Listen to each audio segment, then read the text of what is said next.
Okay, welcome to our Healthy for Life,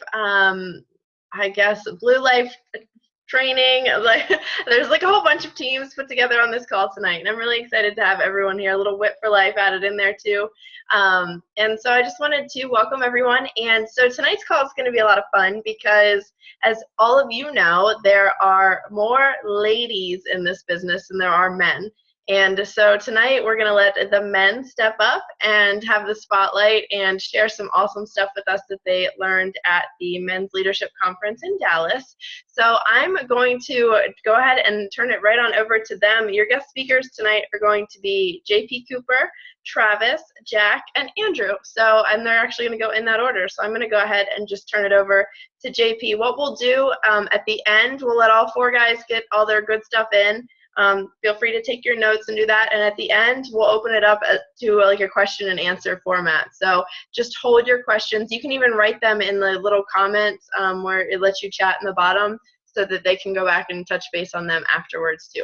Okay, guys? So I'm going to go ahead and turn it over to you, JP. And you guys, speakers, can unmute yourselves. So, all right.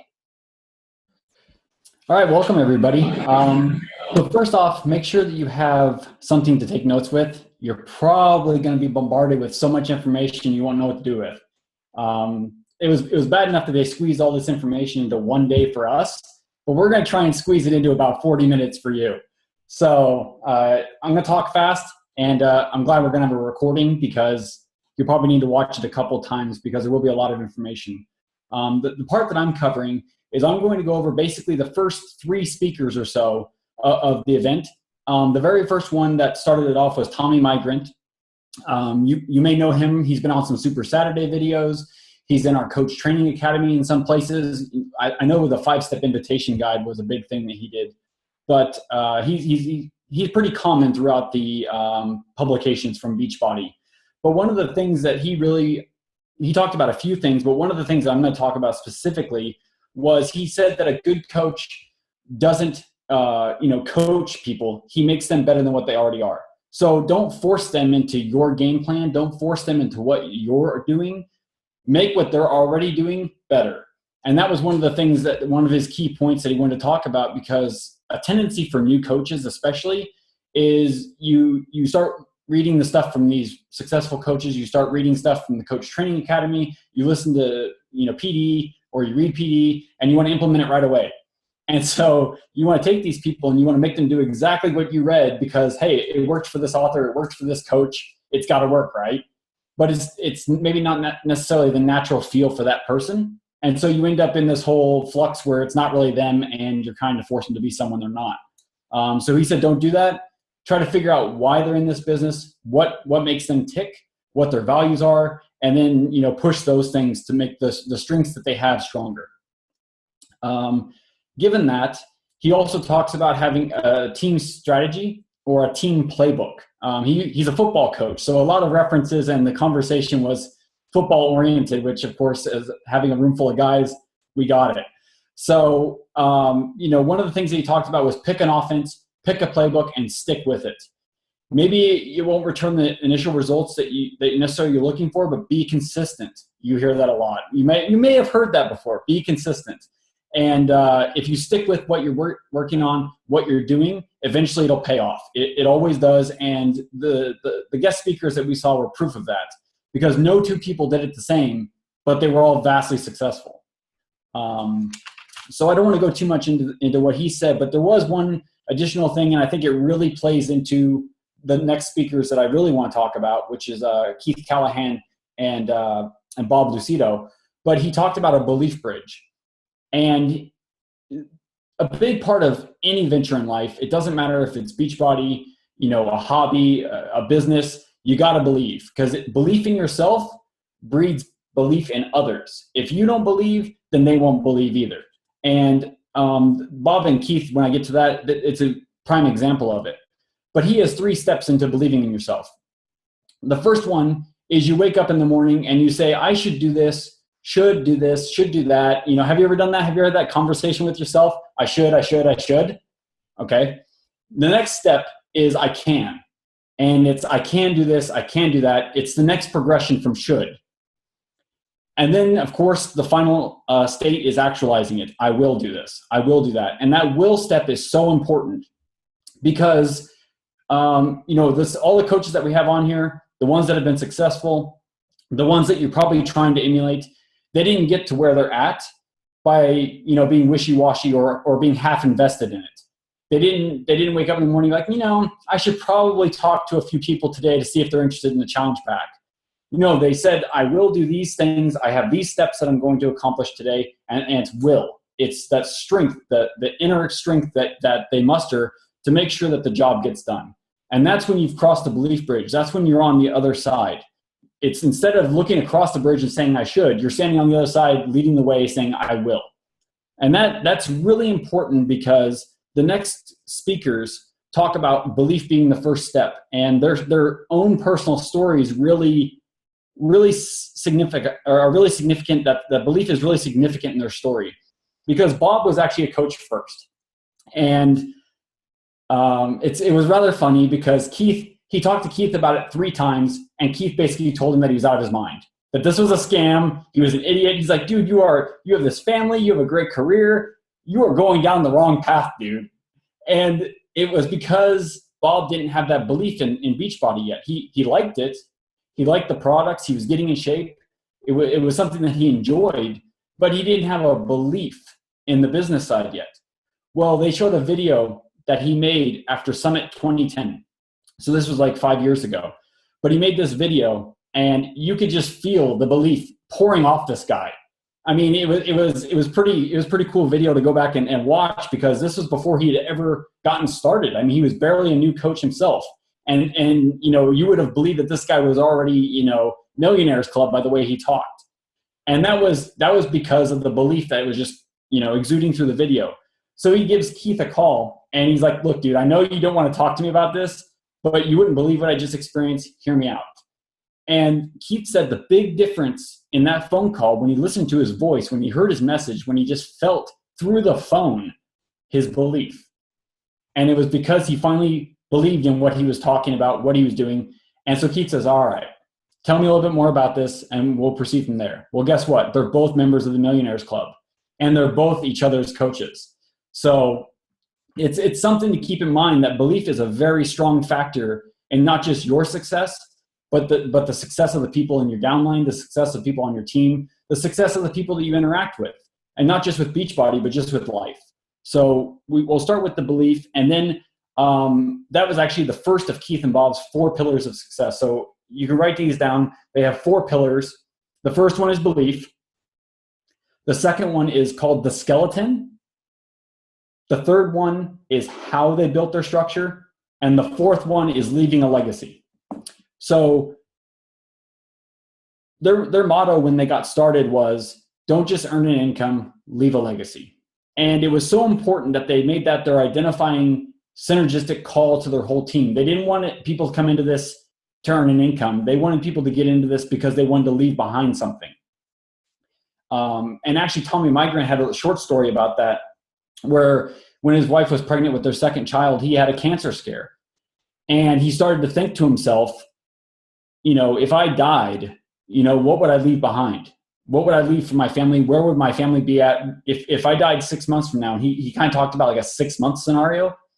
If you evaluate where you're at this moment, and you think 6 months ahead that you wouldn't be here, your spouse, your kids, your friends, your family, your downline, everything about your life right now, if you were gone, what would you leave behind? What would be your legacy? What would people say about you? What value would you have added to other people's lives 6 months from now? And that was very powerful for me.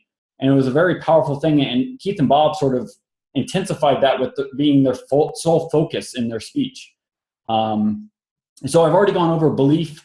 And the one thing that they did say about that, Bob and Keith, that is they said that you want to share existing success and to reinforce belief in not just yourself, but your team on a continuous basis. Find new examples of success in this business and in the community, so that you can share it. Because if they see the same story over and over again, they're like, yeah, that person was successful, but maybe I can't be. You start to take back steps. You start to slide back. And you don't want them to slide back across the belief bridge. You want them to stay on the will side. And to do that, you need continual reinforcement because it's a daily battle. So try to find new examples of the success. And maybe it's somebody new that a coach who maybe wasn't confident in themselves can identify with. Somebody new that maybe really hits a note with them. And they will have that belief then to carry forward. So the skeleton, item number 2. Basically what they focused on with their sole business model was team cycle bonuses. This is sort of counterculture to what you're going to see from corporate. And this is counterculture to probably what you've learned up to this point in a lot of ways. They don't worry about becoming star diamond. They don't worry, or I mean they do, but they don't worry about getting to 15-star diamond. That's not their push. Their focus is on volume. Their focus is on creating the most volume and team cycle bonuses that they can, because they feel that long-term, team cycle bonuses outweigh any quarterly bonus you'll ever get from a rank. And I mean, they're both members of the $1 Million Club, so I'll take their word for it. So basically, you know, they say don't worry about retail, don't worry about quarterly bonuses, focus on team cycle bonuses. And they do that with using 2 things. They have what's called a power leg, and then they use what they call profit legs. So the first thing that they talk about is spouse or business partner stacking. Not everybody is going to come into this with a spouse account to use, and not everybody is going to come into this with a business partner. But if you do, it's to your advantage, and here's why. When you're a diamond coach and you get a team cycle bonus, or even an emerald coach and you get a team cycle bonus, you're getting a percentage of your total shares of the cycle bonus back to you as income. And when you're an emerald coach, that basically equates to 4.8% of the volume. What does that mean? That means that $14 comes back to you out of $300 sold from your team, because you need 200 and 100 to make a cycle bonus. When you're a diamond, it's $18, so it's 6%. So what do they mean by spouse stacking? Okay, if you have a spouse account and you get them to diamond as well, I know that Caitlin, I believe, is in this situation. You've now doubled your returns from your volume. The same volume is going up that leg, but it's hitting your account and your spouse's account. And now you've gone from making 6% of your cycles to 12. And that's a really significant step for them, because remember, these guys are all about cycle bonuses, how to get the most out of a cycle bonus and how to get the biggest percentage back. So they had 5 important ranks and 5 important steps in their structure. And I'll go over those now. So the first one is you have to be diamond yourself. Make this your sole focus and your driving force, and outline it, make a goal plan, get to diamond. The reason for this is, like I said before, you go from making $14 per cycle to $18 per cycle. That's a 1.2% increase in your return. It's pretty significant. It's, and then get the second account, a controlled account, spouse. For most people, if you have a friend that's getting into this, do that and get them started and have that second account that you can go with. Even if it's earning income for them, you're still total revenue income for the both of you doubles when they get to diamond. So if you have a diamond spouse account, because a lot of people they'll have their spouse, but they don't sign up any coaches. They use it as one of their 8 to get to diamond. But what they're saying is that you want to get that account to diamond, because now you get the additional cycle bonuses. And the same volume that's passing up your power leg is hitting both accounts, and you're getting double the cycles back. It's a really important step for them. The next thing they want you to do is to hit 2-star diamond. So you have a diamond account, your spouse account is the first diamond, you get 1 coach to diamond. So you have a 2-star diamond, and they say, and they want to point out specifically that it's not for the quarterly bonus. It's for your second business center. And this is really important because they want you to put the business center on the same leg as the other 2 accounts. So now you've gone from having 6% return for your account, that's diamond, to 12% to having your account and your spouse account, to 18% for having your account, your spouse account, and your second business center. It's a huge return, because now you're talking about your whole team underneath you, all these coaches, they're producing all this volume, and you're getting 18% of it back as income. That's pretty good feedback, and that's pretty good returns for any business, let alone this one. So that was the important part for that one. The fourth step is 5-star diamond. And they said, once again, it's not for the bonus, but it's to gain access to the Beachbody wall. And Jenna can tell you it's a pretty good group to be a part of. And also to make elite, to take part in corporate events, to have the experience, the full effect, and the full benefit of being a Beachbody coach, so you can share that with other people from firsthand experience. The more personal you can make this experience to share with other people, the better it is for them. And then the fifth step, this is the step that they deviate sort of from, what would you call it, the cookie cutter business plan that corporate, trains us towards. And instead of going to 6, 7, 8, 9, 10 to 15-star diamond, they say that your sole focus once you get to 5-star diamond is to get 5-star diamonds beneath you in your downline. That should be your long-term plan, your long-term investment, and really what your sole focus should be: creating leaders on your team, becoming a leader of leaders, and becoming a team of teams. It makes it so much more productive, and also it gives you the volume that you need to do those cycle bonuses. So how does this all work? Well, to maximize what you're going to get out of your cycle bonuses, you need to have at least one of these 5 stars in your downline in each of the weak legs of your accounts. So to review, you're going to have your main diamond account, right? That's your own account, the one you signed up with. You're going to have a strong leg and you're going to have a weak leg. On your weak leg, you want to have one of these 5-star diamonds in your downline, and you want to develop a leader on your weak leg. The next spot you want to develop a leader is on your spouse's weak leg, because they need to have that volume to, get cycles. Otherwise, the volume will just sit there like a bank account. And then the third one will be your second business center. You want to recruit and develop a leader in its weak leg. And then once again, it's for the cycle bonuses. That's what the sole focus of this business plan is. And so to go back, one of the main things that they talked about was that they didn't want to be the coaches that were like stressing at their computers on Wednesday nights. And for those of you who haven't done any qualifying or been part of a qualifying, Jenna's smiling over there, I could see her. It's a very stressful thing when your downlines are maybe missing a coach, someone goes inactive at a bad time, or you're about to lose your diamond rank, and you can get really stressed out. With cycle bonuses, you don't have to worry about that. Volume is volume. If people go up and down in rank, it doesn't matter. But if you build your business model around creating this volume, you can go to bed early on Wednesday night and not worry about what's going to happen, and wake up on Thursday and still have a great paycheck, and your business is still booming. It doesn't matter if somebody's dropping in and out, or some coach that was barely diamond lost one of their coaches, and so now they're back to emerald or ruby. That stuff doesn't concern you when you build off of this model, which is what they wanted to have for themselves and what they wanted for their own teams and their leaders, because they were looking long term. Remember, it's not just about your income. It's about the legacy. It's about building a team of teams and being a leader of leaders and developing a business plan and a strategy, not just for yourself, but for everybody to follow after you. So what does that entail?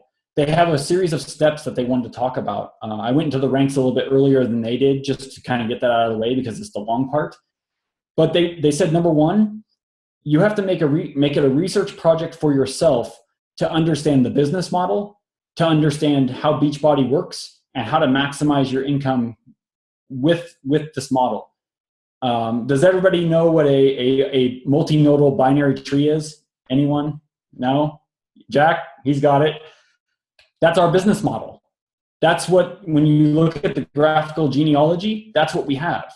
So it's really important to understand how to max that out and understand how to get the most team cycle bonuses out of our business structure, because maybe it's not as straightforward as you think it might be. And make it a research project for yourself and your team and your other leaders to understand how the structure is set up and how you can make the most out of it for not just yourself, but for them too. They have a series of what they called phase 1 activities, and these things have to happen before a coach can even think about becoming a full-time coach or being successful with this. And first one is they have to be willing to put the business first.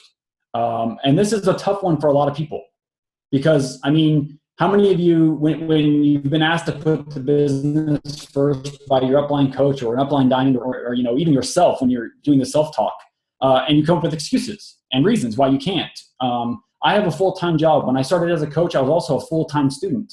I have Danny pregnant, and I'm trying to take care of her all the time and dealing with her needs. I could come up with a million excuses why I can't do this.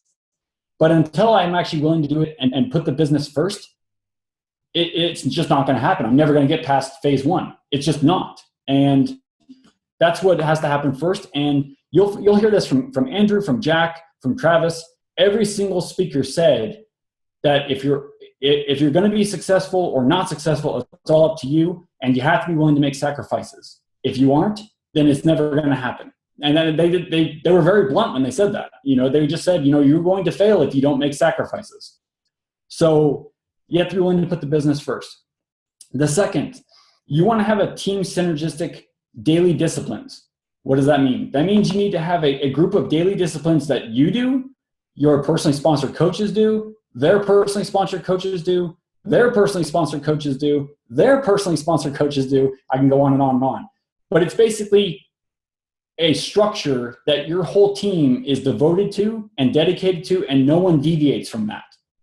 If they deviate from it, it's their own fault, and hey, good luck to them. But you need to make sure that it's transparent and that you have a structured set of daily activities that make you successful and will ultimately make them successful.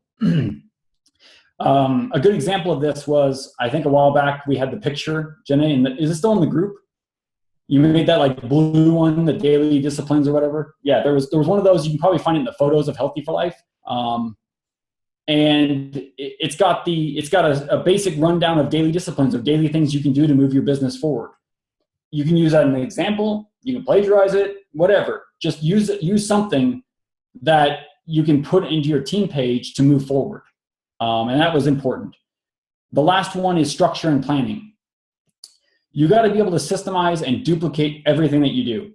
If you're not building your business in a way to duplicate it, then you're wasting your time. Everything has to be able to be duplicated, and you need to have a system in place so that your coaches can teach their coaches what you're teaching them. So a way that they do that is they actually run what's called a campaign. They do 30 to 90-day campaigns and everything in between. This is just their example. You can do 7 days. You can do 3 days. It doesn't really matter. But during these campaigns, it's a way for the teams to be unified. And while the campaign is happening, that's all the group wants to talk about. That's all you want from them. That's all they're going to do. So one of the big things that they talked about was not having multiple campaigns going on at once. Just pick one.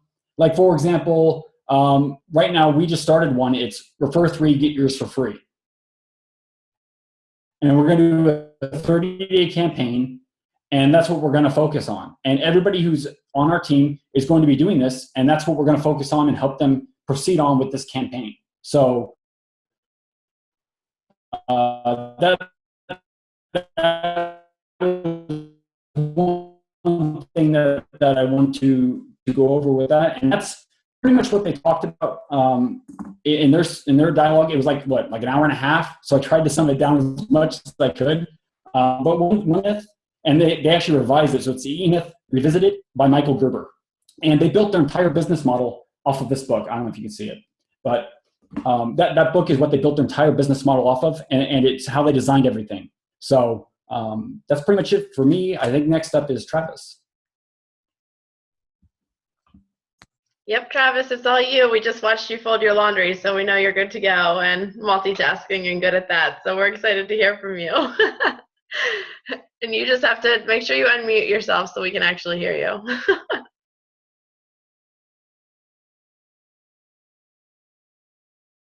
Maybe not. Can you hear me? Yes, there we go. Fantastic. Yes, I have to be domesticated, multitask. So I apologize if that distracted anyone.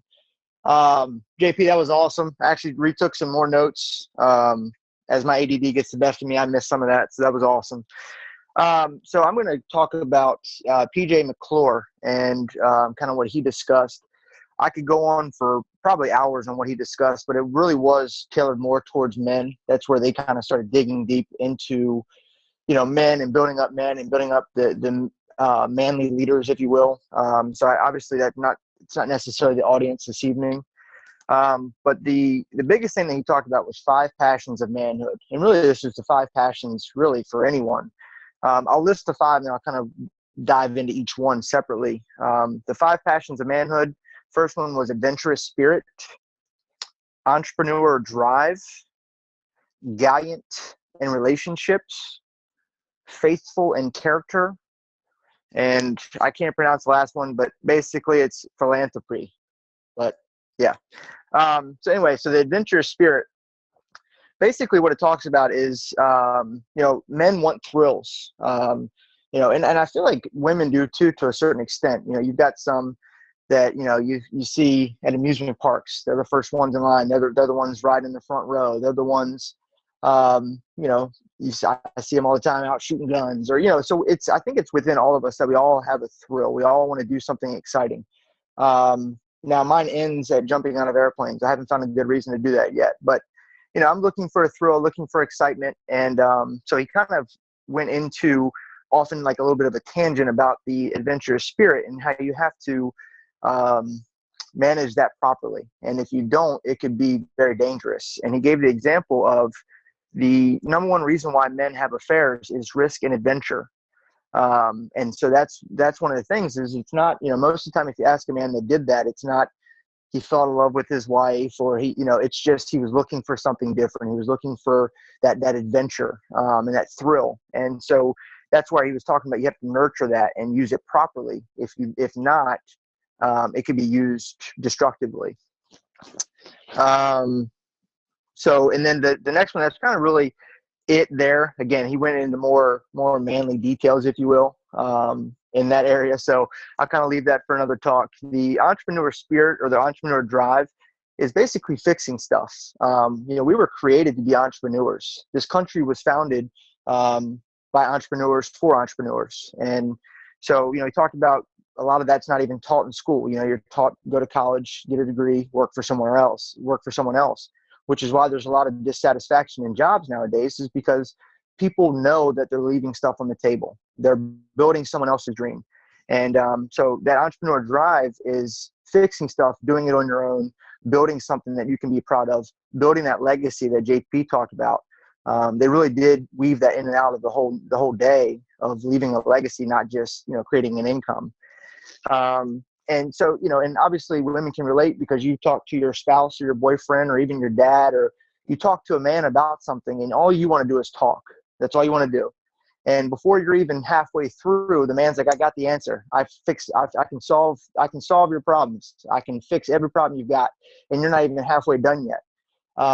Which I know frustrates my wife because again, she just wants to talk. And I don't understand. You come to me for answers. You just want to talk. Like I'm not much of a talker, not much to small talk. Let's just fix the problem and move on. So obviously women can relate in that area. And a lot of this obviously is meant for men, but you ladies as leaders, you're going to have men on your team. So if you can learn how to relate to a man, then you can lead them. Women can be great leaders too, and so if you're going to have men on your team, you got to learn how to lead them. So that's kind of the entrepreneur drive, is wanting to fix stuff. The gallant in relationships, that one was really big. He went into a lot of different areas on that one.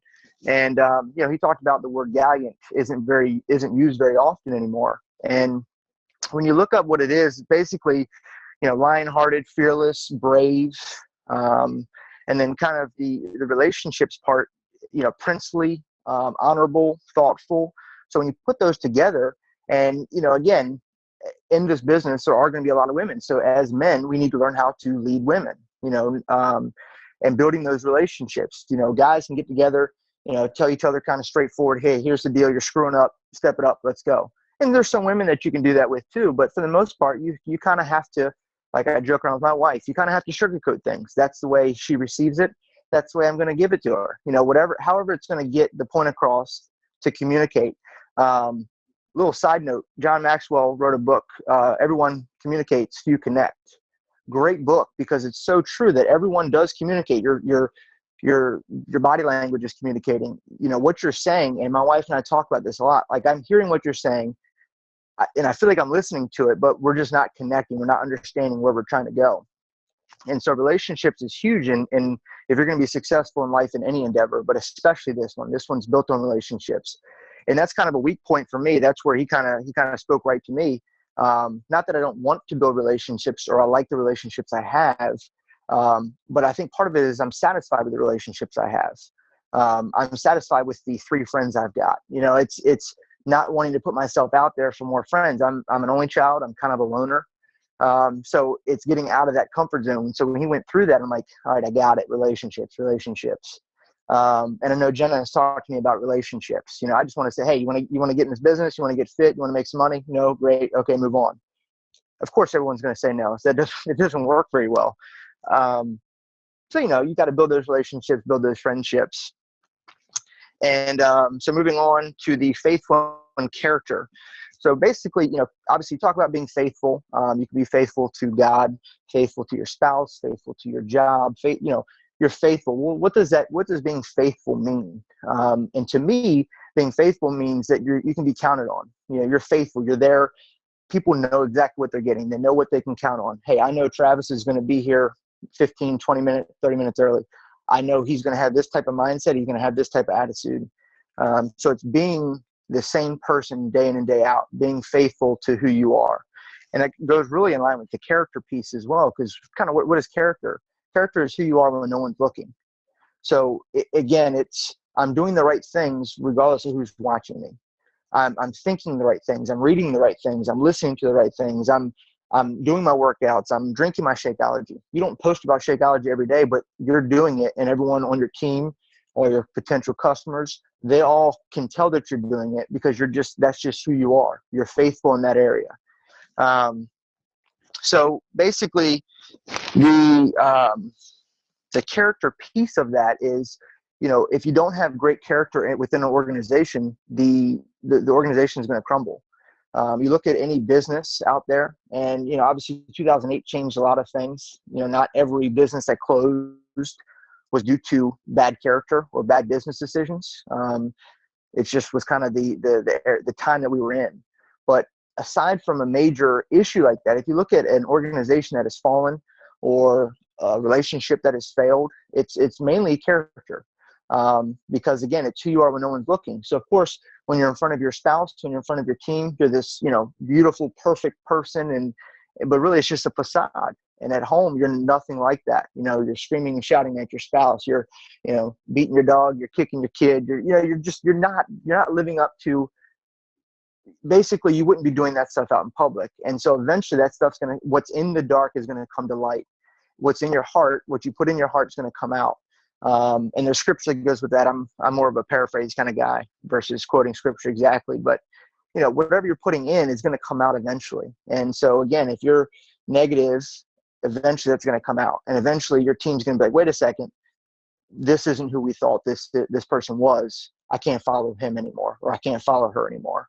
So again, that one, I could go into that one forever. But the last one was philanthropy.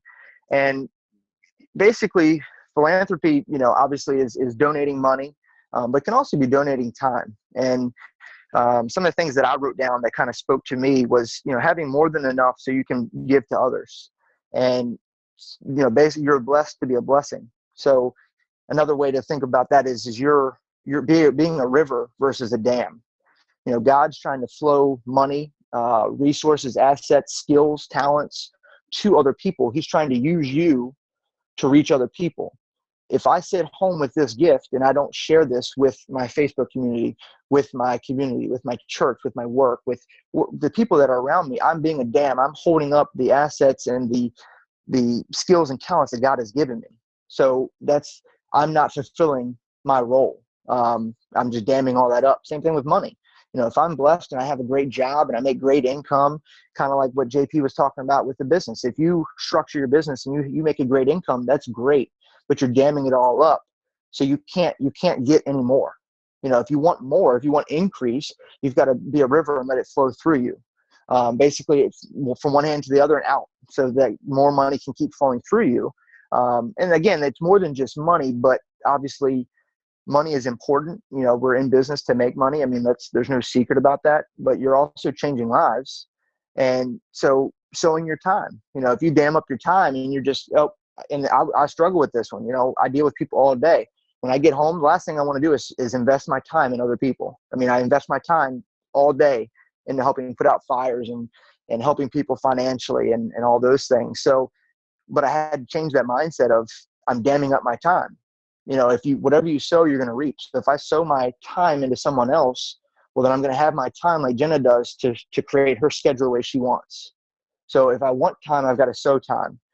So that's really, and again, they kind of went into, I guess I'll talk a little bit about one piece, kind of on the more manly side, was mind your eyes, mind your proximity. And basically what he was talking about was, again, keeping in mind, use the filter that this was a men's leadership, a man talking to men. But he was talking about, if you're going to lead women, if you're going to have women on your team, you need to respect them and look at them properly. And basically what he was saying is, you know, if a female is older than you, you need to look at her and treat her like your mom. If it's a peer, then you need to look at her and treat her as if she's your sister.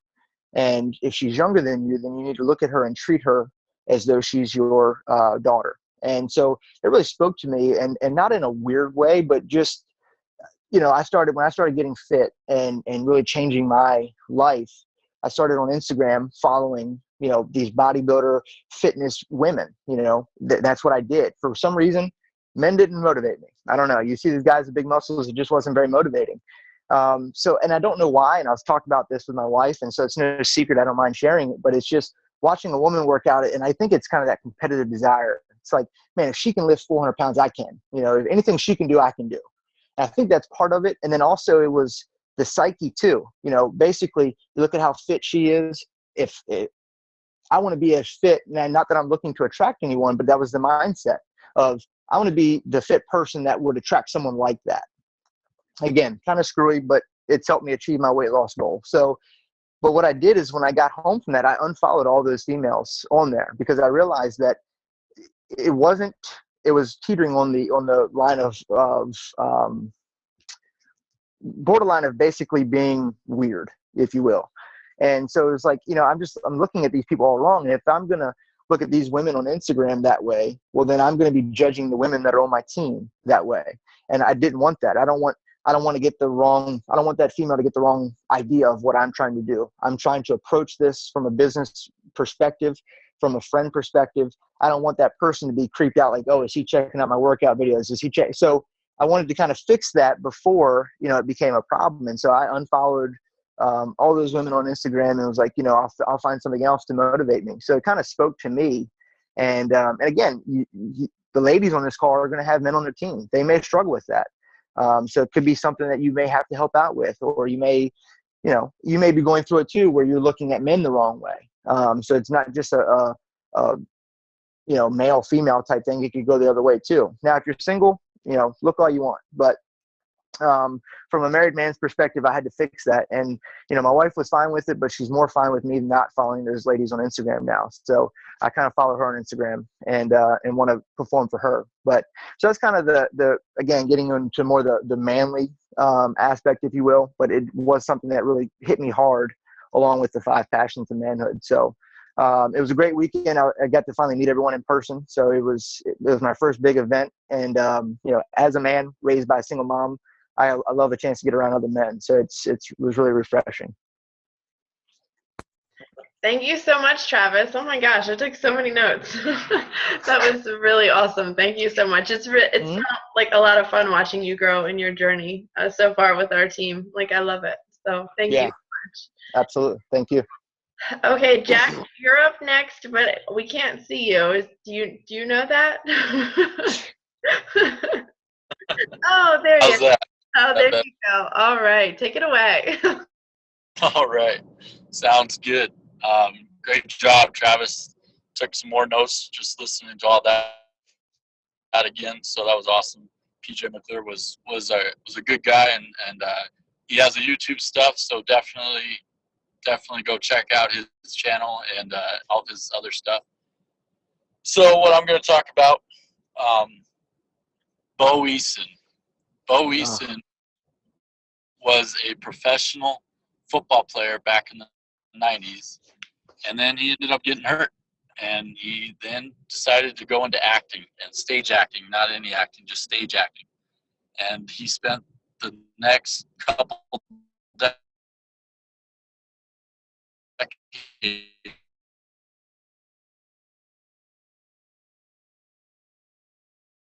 of his life working on perfecting his craft. And now he is regarded, he was a pro football player, the best safety in the NFL at the time, played with more Hall of Famers than anybody I know.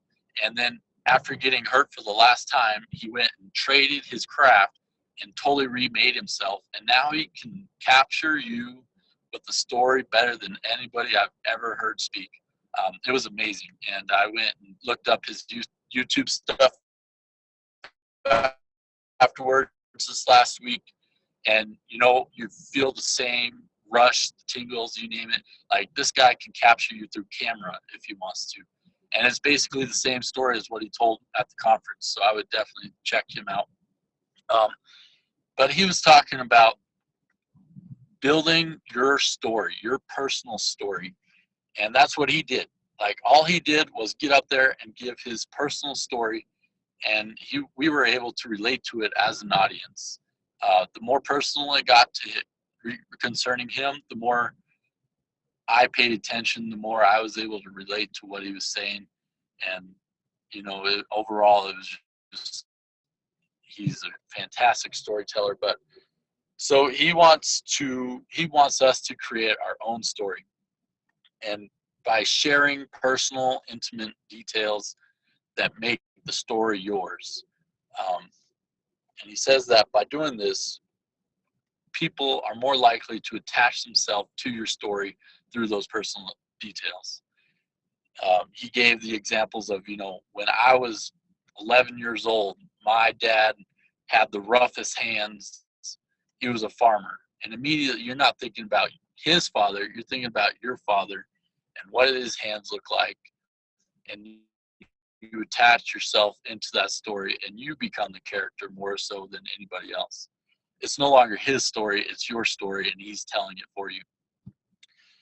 So he was talking about use your story to help others catch the vision that you have. If your vision is to build a big Beachbody team, then you have to create the personal skill, able to listen to you and understand you, and then catch the vision, catch the fever, catch the Beachbody fever, and go from there. So I was really impressed by what he had to say the entire talk. You notice throughout the other speakers that people would get up, go to the bathroom, not pay attention as much, but as soon as he got on stage, nobody left to go to the restroom. He had your attention. He commanded the stage.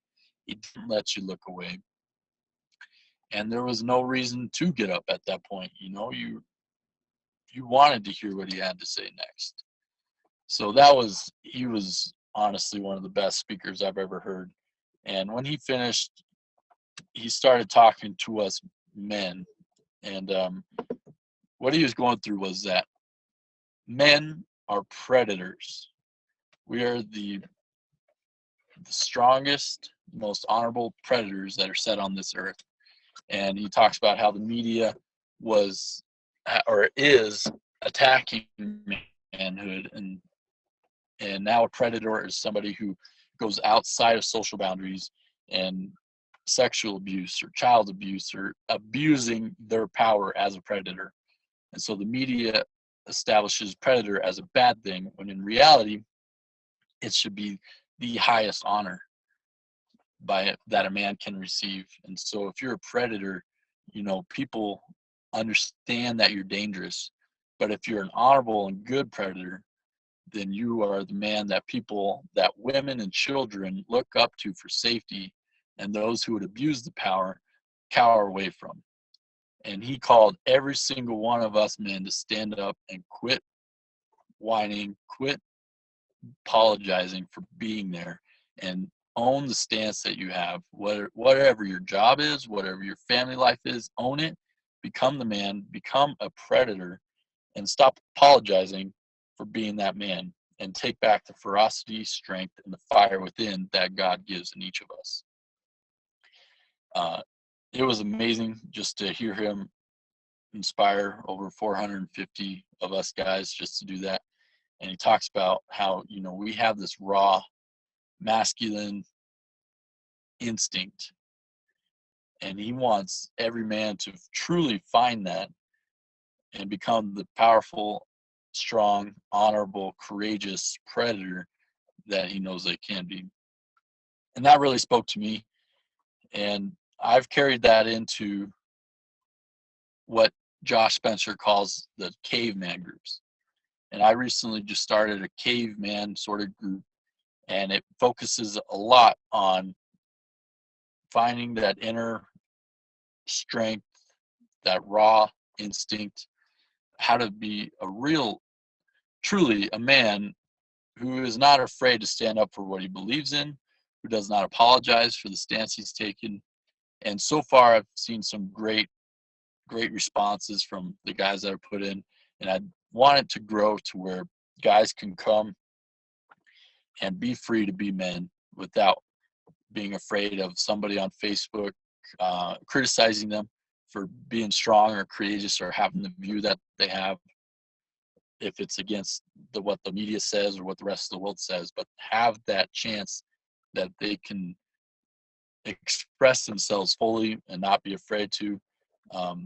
The only rules that I put in the group are there is no dishonoring of women whatsoever, and basically everything else goes.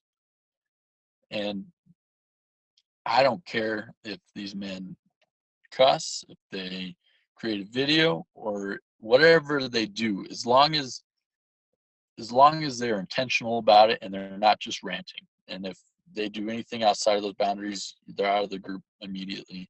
But so far, I've seen some great interaction. These men are coming for prayer. They're looking to be stronger and faster and better than what they were.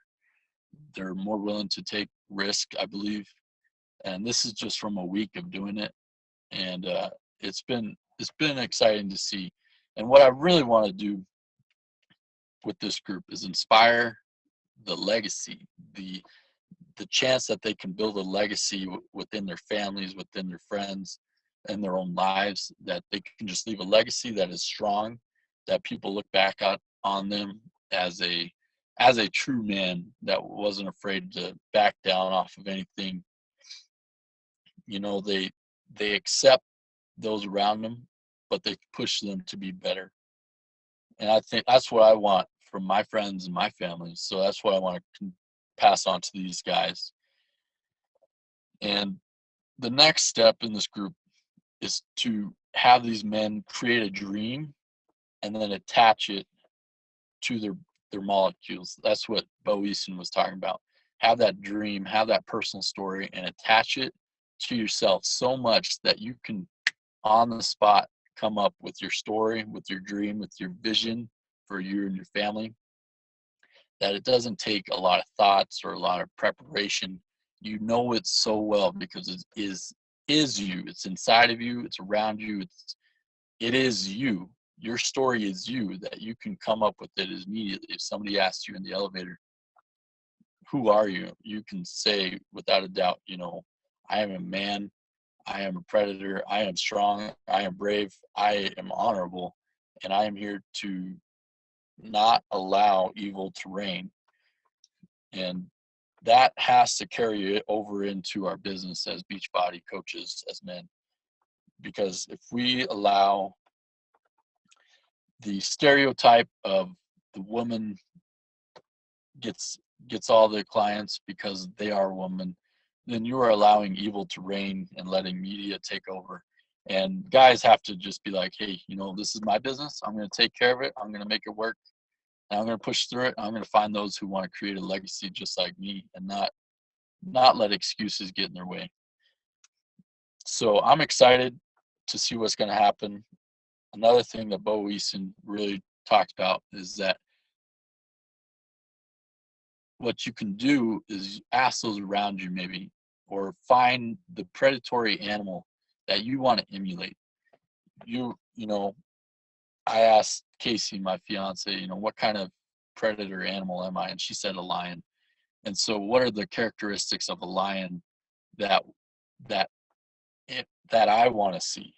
You know, not the rogue lion that goes and kills every man he sees, but the lion who protects his pride, who is strong and courageous and the lord of his castle. And that's what I want to see. And you know, some other people, it might be the wolf, it might be the falcon, but find that predatory animal, learn about it, and then use it as your emblem. You know, they had standards in medieval times. Why not have a standard now and create that and make it your own, so that when people ask you why you are the way that you are, you can respond immediately and say, you know, I am a lion, I am a wolf, and I take care of those that are around me, and I don't back down from anything, whether or not I might lose at the end.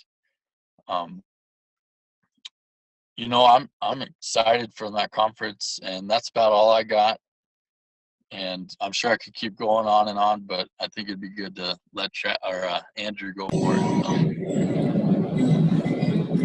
Thank you so much, Jack. I greatly appreciate that. Was awesome information. And I know we do have a couple men on the call tonight, like Kevin there. I see him hanging out with Amy. So I know there are a couple men that are Yeah, we saw you, buddy. I saw you sitting there. All right, Andrew, take it away. Before I get into my speaker, we saw, just none of us have really touched on what the event was exactly, or the atmosphere of it. For those that have been to Summit or other Beachbody sponsored events, everything's really politically correct, if you will. This was really laid back. It was just the guys. You know, Tommy Miger gets up there, and you know the F-bombs are flying. So it's an open bar, and it's dudes talking. That's your coaches, your male coaches are going to ask, or your husbands are going to ask what was going on here. That's what was going on. There's swearing, there's telling jokes, being crude humor. I mean, it was dudes hanging out, but talking business too. So Kevin, guess what? You're coming next year. So, you know, there you go. Okay. Josh Spencer was the one. He was the last guy to come up. It was right at the very end of the event. His whole speech kind of got cut off just because we ran out of time. But he was the top coach in 2010. And the other three guys that have already talked have mentioned three of his points, or the points that he mentions. He came up with 4 success tips. They asked him, Jimmy said, hey, you know, what can you tell these guys? So he came up with these 4 things that he uses in his business. Number 1, have a championship work ethic. You're going to make sacrifices, like it's already been stated, whether that be money, time, sleep, whatever. You're going to make sacrifices if you want to be successful. Number 2, understand you will face adversity. You know, things are going to happen, and you're going to fail. You're going to fail more than you succeed, but it's how you bounce back from that failure is what's going to define your business and how you're going to improve.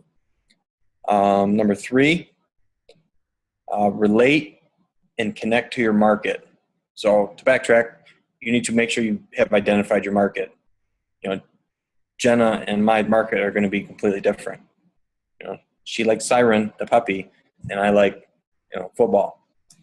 So your market's different. But you have to make sure you have to know what your market is before you can identify, you know, start marketing to anybody. So make sure you relate and connect to them. And the 4th one, which there's kind of some subcategories to this, which I think JP touched on, is leadership is where the magic happens, is what he said. And then to go into that, and this is one of the things corporate pounds every day, read your personal development every day. And what stuck out on this one is read personal development that surrounds your strengths. Don't focus on your weaknesses. It's John Maxwell's law of the lid. If you're a 3 at one given category, you're not going to be a 10. You're only going to get up to about a 5. But if you're a 7 or an 8 at a certain event and you concentrate on that, you can be a 10. So you want to have a bunch of 10s and not a bunch of 6s and 5s. Second on that, this is not about you. It's about your coaches and your clients and helping them. It's not you build your business, it's help them. Your business will come as you help them. That's, we're here to end the trend of obesity. That's Beachbody's motto there. It's not about you, it's about them. Kelly, sitting right next to me, and they've mentioned this too. Spend 80% of your time with the top 20% of the people that are doing the work. If someone's not responding to any of your messages or is just kind of semi-active in the group, don't waste time on that person because it's not going anywhere. Concentrate on the person that's active every day, that's posting what they've drank, what they've eaten. Pareto's principle, is that what you call it? Mm-hmm. Pareto's principle. And then with the leaders in your group, you need to connect with, listen to, support, and more than anything, challenge them to better improve them. Go on with that, which he uses a Maxwell. Josh is a big Maxwell guy, John C. Maxwell. You need to equip your coaches. And there's four subcategories of that. I do it, and you're with me. You do it, and I'm with you. And then you do it with someone else. That way you've just created a leader, and you send them out on their own, and you don't need to help them. I mean, you can help them a little bit, but they're a leader. They can operate on their own now. And to touch on, and what Jack said, your story. Make sure you have your story. And it's got to be personal. Don't skip over the little details because that one little detail someone might relate to. So, yeah, that happened to me too.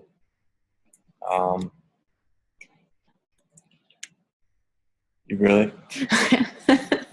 I have to, not just your fitness story. When I ask coaches to tell me their story, they tell me their weight loss story and the programs they've done, like who you are, your whole story. So it's not just about your Beachbody story, but like your story. What is you, who you are, what the things you overcome in your life, not just your weight loss, not just a health scare. Like it's got to go back further than Beachbody stuff. Like you may have an awesome health story, but that's not everything there is to you. Okay, that's my point. What happens when you work with your spouse? It's right there all the time. Also, and the three of us talking in the car, and Julian's not here, but he was in the car too. In the group, and I'm not knocking anybody, but you're kind of exposed to only a limited number of coaches when you go to like corporate events. Like they can only feature so many coaches. There's only so many coaches they can put on a poster and stick in the lobby. All these guys we talked to, and we didn't even mention them all, they're all successful coaches. They're just not your 15 multi-star diamonds, but they're all making income, and they're full-time Beachbody coaches, and they're living it up and having a great time doing it. It was a great event. I know Jimmy's putting on one next year. They're already looking at a venue. It's going to be in Dallas again, which was a great city. But just kind of plant that seed in your male guys, because I know guys tend to be stubborn. So just kind of start. I was the same way, Kelly, because it was a range of guys there from star diamonds and guys that are really active in the business to husbands that the wife bought them a ticket and sent them there. That was your range of people in the auditorium. I think there's 430 some guys there. Like I said, it was open bar. They had good food. Everything flowed. That's all I got with Josh Spencer. So Jenna, you want to do question and answer? Yeah, do you guys, thank you, first of all, Andrew. We appreciate that. And Kelly for the drop-in. Uh-huh. Does anyone have any questions, anything that they were writing in their notes and didn't get quick enough, anything like that you guys want to ask? If you do, you can absolutely just go ahead and unmute yourself and ask. I know all of our guys would be happy to answer any of the questions. Anyone? Or send us a private message or in the group, whatever you want to do. Yes, you absolutely don't have to do it on this live call. You can message any one of these guys, and I'm sure they'll be happy to answer any questions for you. I think something that everybody touched on really well was just the like a spouse, for example, in this business, like just hearing this call with all the information that you guys shared tonight, I think would be very beneficial for a spouse to hear. And I know any one of these guys would be happy if you have a spouse maybe that's not on board yet, or is just has no idea what you're doing, or is not supportive, that would love to. These guys can help out with that as well. So I'm just totally like whoring you guys out right now, but it's fine. Like I know you'll. No, that's it. What Jimmy did, and he kept the group open, the event open, and he's constantly posting stuff in the event with the guys that RSVP to it on Facebook. Kelly posted. I think I shared the video earlier off my profile, but the ending speech Jimmy gave was really good, and obviously it's geared towards the men. Share that with your men coaches.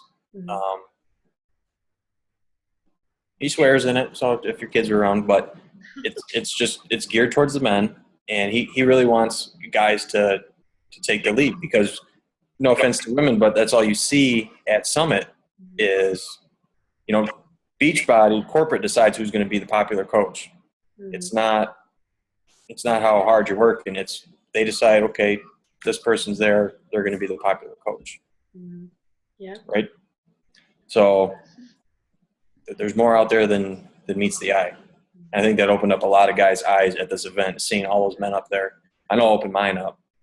And all of us kind of had our jaw on the floor when we were walking out of there. Yeah. So it was you had to be there, I guess. Bottom line. What you guys? Where's your girls? Yeah, no, we were all very jealous. We were all waiting patiently to hear what you were being told behind those doors. I've been to 2 summits. Oh, that's the other thing that we didn't touch on. Well, go ahead right now. Get your ass to events. Yeah.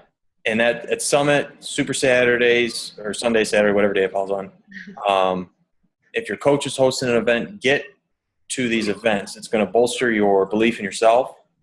JP touched on the belief bridge. That's another thing a lot of those coaches touched on is you got to believe that your business is going to work. If you don't believe it, it's not going anywhere. So get to these events. But what I meant to say was I took more notes at this event than I did at any of the 2 summits. Yeah. Because I went to the first I have summit. 47 pages of notes Oh from this event. Yeah. And that was one day. Yeah. Yeah, it was a one-day event. You So- just kind of sat in the auditorium the whole day. Yeah. I mean, it was almost too much. Like we got out of the event and our brains were just fried because it was just information overload. And it took us like a week and a half to really digest what we had just heard.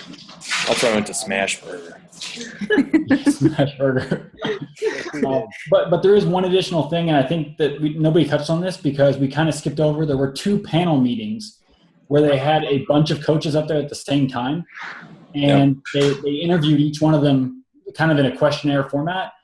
And the one thing that I think a lot of you can really relate to is the men that were coaches that had children. And for all the moms and parents out there, the thing that they did really well was they included the whole family in what they were doing.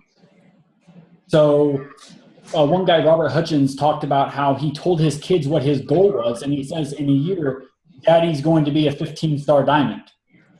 And so the kids became his biggest cheerleaders. And they would say, how many new diamonds do you have today, Daddy? How is that going? How close are you to your goal? Because they knew when Dad reached his goal, they were getting Dad back. And so instead of feeling like they were being neglected because he was so busy building this goal, he made them a part of it. And that's such a big part of the panels and the sacrifice aspects of it. Just because you're sacrificing doesn't mean you need to exclude. Sacrifice does not equal exclude. That's so important for people. And I think that was something that we didn't touch on in any of our conversations, but it was very prevalent at the conference. Well, Mark Briggs said it best. He goes, success is measured in the amount of time you spend with your family. It's not how much money you're bringing in. It's how much time are you with your family. And that's what the ultimate goal is. You want to be home and spend time with the ones you love and experience the world. One of the biggest things I got, kind of piggybacking off of what Andrew was saying, as far as getting to events, as I mentioned, this was my first event, and I didn't touch on it because it wasn't my speaker, but I had never met any of the three other guys there before. Excuse me, 4 other guys before. Basically before this meeting, it was all Facebook communication. And so it was funny when I was telling people, hey, I'm going to Dallas. Like, what are you going to Dallas for? Oh, a men's conference. Oh, who are you going with? I don't know. You know what I mean? Like, I don't know. A couple guys, a couple dudes. And so what it did for me is it since then, and obviously going into that, has really helped me kill my comfort zone. Jenna and I have talked about this. My comfort zone is being with me, my wife, and my son, and that's it. I'm in banking, so I'm around people all the time. So when I leave that environment, I want to recharge and just be by myself. So I was going to a city that I've only been to once. I didn't rent a car. I didn't book the hotel room. And I'm a type A personality. I would like to control everything. I had control of nothing. Relied on rides. I used services that I'd never used before for rides. Worked out beautifully. So again, the biggest thing I really got out of the conference is just go on faith, because you don't know how it can impact your life. And that event impacted my life. And the best time was hanging out with those guys in that car, scrammed in the back, 3 dudes in the back of this little, car, just talking, just hanging out, just being, I'm sleeping with another dude that I just met for the first time in the bed. Like, let's specify that was JP. You slept in. Yeah. How weird is that? And again, if you tell someone that, they're like, that is the strangest thing. Yes, I know, and completely out of my comfort zone. But I went on faith, and I received exactly what I needed to receive that weekend, and it was life changing. Well, that's the team dynamic we have here, and Amy can attest to that. Showing up to summits and rooming with us. She roomed with us in Summit. We never met her. We met her at the airport. Yeah. Hey, we're on the same flight, so we got to know her. She's not a serial killer, I think. We get to Vegas, and it was us 3 for the whole day. Mm-hmm. Until later. Mm-hmm. And in the first summit we woke up and there was somebody in our room that we'd never met before.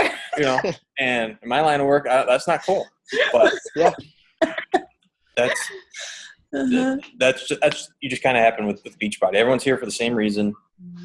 If I don't know, some of you have never met. I don't know if you've been to Summit or if you're thinking about going. If you got to squeeze into a hotel room, squeeze into a hotel room. Mm-hmm. We all crammed into 4 of us went into the MGM Grand room and stayed in there. Mm-hmm. And it worked out just fine.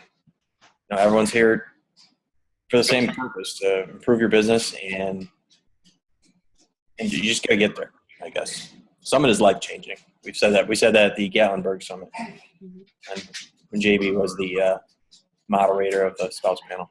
Yeah, which I will inform everyone. I was informed today that the spouses panel has been located.